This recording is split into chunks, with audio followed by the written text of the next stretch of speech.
Lakshmi life అయితే పాపం 7 ఏళ్ళ తర్వాత 6 ఏళ్ళ తర్వాత పుట్టక ఒక బాబు పుట్టారు.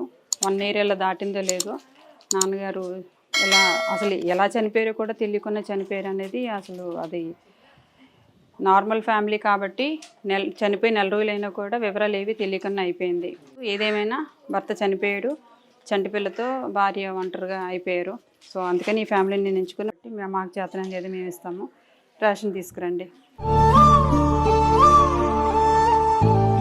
ఖర్చులకి ఏమైనా ఉంటే కనుక ఇక నేను 13,000 రూపాయలు ఇస్తున్నాను. ఇది చెక్ రూపంలో తీసుకోండి. ఖర్చులకి ఏమైనా ఇప్పుడు ఇమీడియట్గా ఏమైనా కొనాల్సి వచ్చిన మందులకి ఏమైనా పాల డబ్బాలకి ఏమైనా అవసరమైతే ఈ డబ్బులు కూడా వాడుకోండి. ఎవరైనా ఈ లంకిపాలెం అనకాపల్లి చుట్టుపక్కల ఎవరైనా కనుక ఈ వీడియోని చూస్తే మమ్మల్ని సంప్రదించండి. పర్సనల్గా మీకు నెంబర్ ఇచ్చి వాళ్ళ అడ్రస్లు చెప్పడం జరుగుతుంది. సరేనా? సరే అమ్మ, మరి జాగ్రత్త, ఆరోగ్యంగా ఉండు. సరే మీరు పక్కనే ఉండి ఇంకా అత్తగారిలా కాకుండా ఇంకా మీరు తల్లి మీరే అవ్వాలి.